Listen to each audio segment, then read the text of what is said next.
네, 여러분 안녕하십니까. 11월 30일, 11월의 마지막 날 수요일 아침 매일 성경 묵상 함께 나누겠습니다. 오늘은 어제에 이어서 전도서 2장 중간 부분인데요. 12절에서 17절까지 말씀인데 제가 14절까지를 읽어드립니다.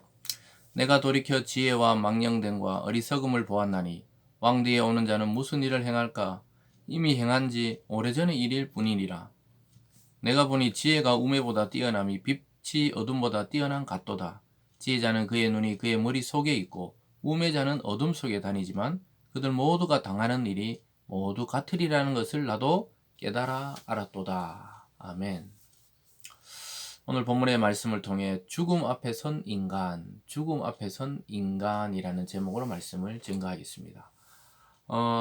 솔로몬은 어제까지 여러 가지 지혜와 지식 그리고 즐거움과 쾌락에 대해서 자기가 다 실험을 해보고 해봤지만 그것이 다 헛되다는 것을 어제 말씀해 주고 있었습니다. 그런데 오늘은 인간의 죽음의 평등성에 대해서 이야기합니다. 참 놀랍게도 모든 인간은 이 세상에 태어나서 각자 누리고 사는 형편이 다르다는 것입니다. 또 지식도 다르고 지혜도 다르다는 것입니다. 그러나 모든 인간이 거쳐가야 하는 죽음은 평등하고 동일하다는 것을 알고는 그것도 참 허무한 일이다. 지혜를 찾는 것도 또 그렇다고 우매하게 사는 것도 매 한 가지인데 뭔가 잘난 것처럼 이렇게 살아간다는 게 참 허무한 일이었다. 이렇게 평가하는 것을 보게 됩니다.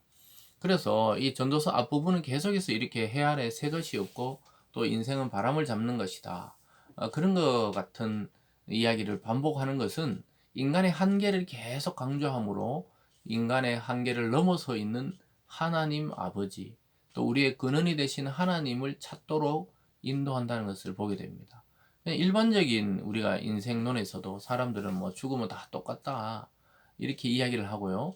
또 뭐 지혜 있는 자나 없는 자나 권력이 있는 자나 없는 자나 결국 나중에 보면 아무것도 아니더라. 일반론적으로도 어떻게 보면은 그렇게 보여질 수도 있지만 전도서가 깔고 있는 그 밑에 배경은 하나님에 대한 무한한 신뢰와 하나님에 대한 믿음이 깔려 있다는 것이 다르다는 것이죠. 그래서 솔로몬이 젊을 때 그 술라민 여인과의 사랑을 노래했던 아가서와는 완전히 다른 이 글에 대한 성격과 결을 볼 수가 있습니다. 이처럼 우리도 10대 때 우리가 글을 적은 것과 또 조금씩 연륜이 쌓이고 세월이 흘러가면서 세상을 바라보는 것과는 많이 차이 나죠. 그래서 우리 성도들은 하나님 안에서 말씀을 꾸준히 들으면서 우리의 인생이 늙어감에 따라서 이 신앙도 성숙해 가야 되고 또 깊이 있게 묵상할 줄을 알아야 된다는 사실입니다. 솔로몬은 오늘 보면요. 반복적인 일이란 거예요. 모든 것이. 12절에 보면 내가 돌이켜 지혜와 망령된 어리석음을 보았나니 왕 뒤에 오는 자는 무슨 일을 행할까? 이미 행한 지 오래전의 일일 뿐이라. 자기가 왕이 되어서 이것저것 해보고 우리가 앞에 살펴봤듯이 뭐 공원도 만들고 정원도 만들고 또 소나 양도 키워보고 그리고 온갖 처첩을 둬봤어도 전부 그 쾌락에도 한계가 있어서 뭐 소용이 없는 일이더라 사실은. 이렇게 이야기하면서 또 여러 가지 지식을 탐구해봤는데 결국 앞에 있었던 왕들의 그 서적과 역사를 반복하는 것밖에 없더라는 거예요. 앞으로 자기 후손에 일어날 왕들도 마찬가지라고 이야기하고 있습니다. 그러면서 이 불현듯 닥치는 고난은 지혜자나 우매자나 똑같더라는 거예요. 그것이 사고일 수도 있고 죽음일 수도 있고 불행일 수도 있지만 똑같더라는 겁니다. 13절을 볼까요? 내가 보니 지혜가 우매보다 뛰어남이 빛이 어둠보다 뛰어난 같도다.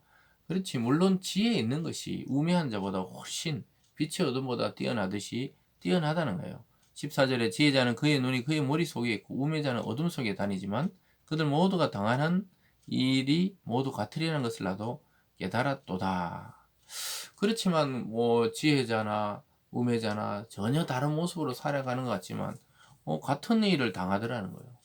뭐 사고를 당하면 그 지혜가 그 사고를 구해줄 수가 없어요. 일시에 그냥 같이 집단적으로 어떤 전쟁이나 사고를 통해서 수십 명, 수백 명이 한꺼번에 죽는데 거기에 뭔 지혜자나 우매자나 지식이 높은 자나 낮은 자나 상관없이 같이 그냥 그 사고를 당해 갑자기 이 불행이 찾아오는 것을 보니까 똑같은 일을 당하더라는 거예요. 그걸 깨달아 알았다고 말하고 있습니다. 우리가 살아가는데도 마찬가지죠. 속수무책이다 이런 말이 있죠. 어찌할 길이 없어요. 지혜 있는 자라고 그걸 거기서 빠져나올 수도 없고, 또 지혜 없는 자도 거기서 뭐 빠져나올 방법이 없이 그냥 어떤 사건과 사고 속에 매몰되면서 같이 생명을 잃어가거나 또 다치거나 하더라는 것이죠. 그러면서 15절에 내가 마음속에 이르기를 우매자가 당한 것을 나도 당하리니 내가 지혜가 있었다 한들 내게 무슨 유익이 있으리요 하였도다. 이에 내가 마음속으로 이르기를 이것도 헛되도다 하였도다. 솔로몬은 자기가 지혜를 하나님께 받고 또 지식도 있고 부귀도 있었어요. 그 자기는 뭔가 좀 다르다고 생각했는데 가만히 유심히 살펴보니까 똑같더라는 거예요. 우매자가 당하는 것을 나도 결국은 당하게 되더라. 그래서 이것도 헛되다는 겁니다. 많이 지혜와 지식을 쌓는 것도 대단한 것 같지만, 물론 이 삶의 지혜를 또 하나님의 지혜를 추구해야 되지만 우리가 그 끝을 보면 동일하다는 것을 알고, 참 인간의 그런 유한성 너머에 있는 하나님을 바라보지 않으면 어떤 이 일에 있어서도 허무함으로 끝난다는 거예요. 그래서 우리가 하고 있는 그 일 자체나 하고 있는 행위 자체나 우리가 추구하는 그 자체가 하나님보다 앞서게 되고 가장 중요한 일이 될 때, 우리는 그 일이 실패로 돌아갈 때 이 허무함과 헛됨을 견딜 수가 없게 되는 것이죠. 그러면서 오늘 마지막에 결국은 허망한 삶이다 이렇게 이야기합니다. 왜 솔로몬은 자꾸 이렇게 앞에서 허망함을 강조합니까? 허망함을 넘어서는 또 다른 일이 있다는 것을 강조하기 위해서 그런 거예요. 그래서 우리는 염세주의나 비관주의에 빠지자고 지금 계속 이런 걸 살펴보는 게 아닙니다.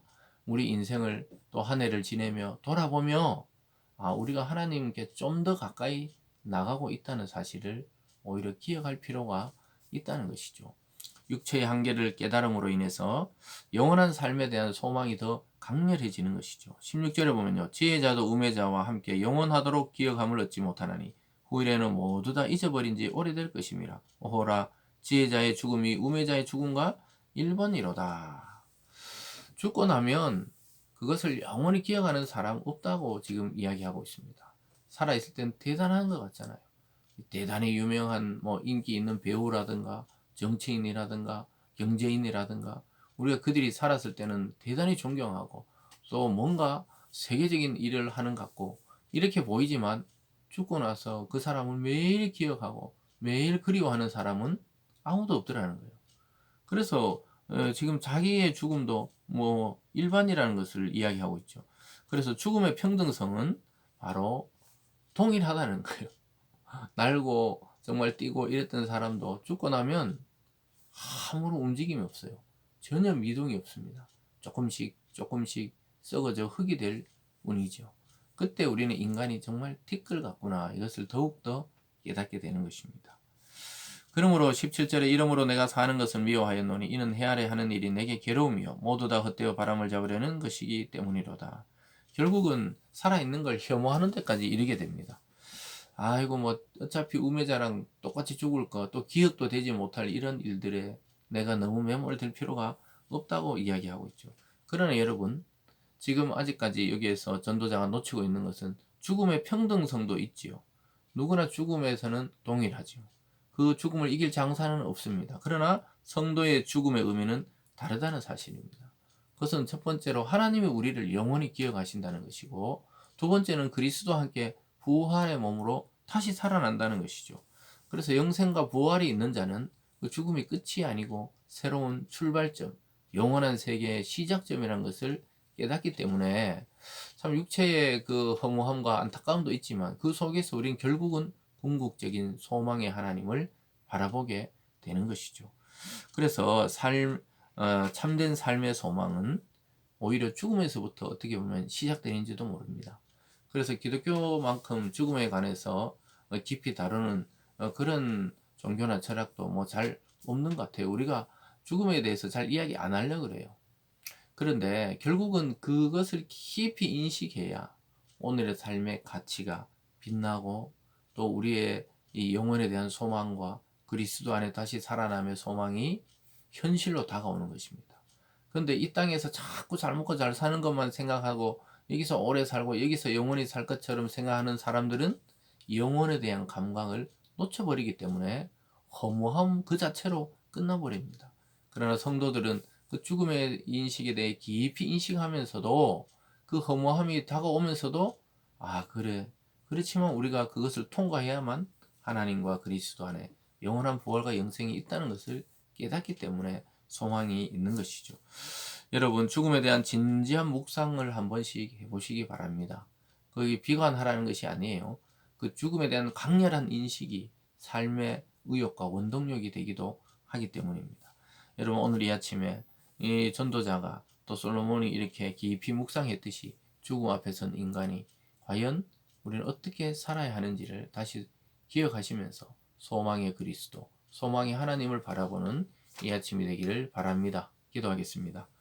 사랑의 하나님 아버지, 오늘 죽음을 묵상하며 우리는 영혼을 꿈꾸고 부활을 꿈꾸게 됨을 감사드립니다.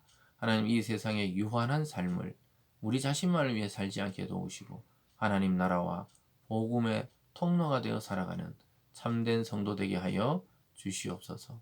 감사드리며 예수님 이름으로 기도드리옵나이다. 아멘.